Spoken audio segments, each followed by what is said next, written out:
চলো আজকে তোমাদের সাথে একটা হেলদি লাঞ্চ রেসিপি শেয়ার করি, যেটা যারা ডায়েট করছো তাদের জন্য তো খুবই ভালো। তো প্রথমে কিন্তু টক দইটা একটা বাটির মধ্যে নিয়ে নেওয়া হয়েছিল। এই টক দইটা কিন্তু আমরা আমুলের ইউজ করেছি, তোমরা যদি চাও তো মিষ্টি দোকানেরও ইউজ করতে পারো। তো টক দইটাকে কিন্তু খুব ভালো করে ফাটিয়ে নিয়েছিল প্রথমে মামুনি। তারপর কড়াইয়ের মধ্যে তেল দিয়ে কালো সর্ষে ফোড়ন দিয়ে দিয়েছিল, তারপর দিয়ে দিয়েছিল গোটা জিরে ফোড়ন, তারপর কিন্তু ওর মধ্যে কারি পাতাও ফোড়ন দিয়ে দিয়েছিল, আর শুকনো লঙ্কাকে ভেঙে ফোড়ন দিয়ে দিয়েছিল এর মধ্যে। এটা যেহেতু তড়কা হচ্ছে তাই এই ফোড়নগুলো দিলেই তড়কার টেস্টটা আরও বেড়ে যায়, তো তাই জন্য দেওয়া।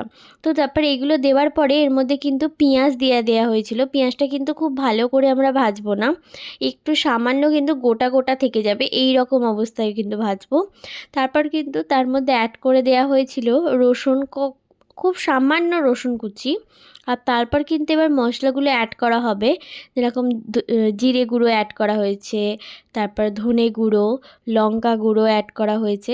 প্রথমে হচ্ছে হলুদ গুঁড়ো দেওয়া হয়েছিল, তারপরে কিন্তু কাশ্মীরি লাল লঙ্কার গুঁড়ো দেওয়া হয়েছিল।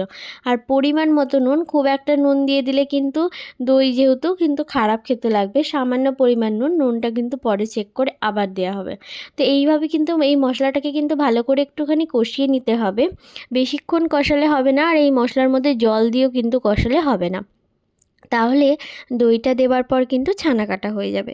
তারপর কিন্তু এর মধ্যে দইটা দিয়ে দিয়ে কিন্তু একটুখানি জাস্ট সামান্য নেড়ে চেড়ে কিন্তু এটাকে নাবিয়ে দিতে হবে, আর গ্যাসের ফ্লেমটা কিন্তু এই সময় একটু হাই রাখতে হবে। তারপর কাসুরি মেথি আর ধনেপাতা দিয়ে কিন্তু নাবিয়ে নিলে আমাদের কিন্তু রেডি হেলদি লাঞ্চ রেসিপি।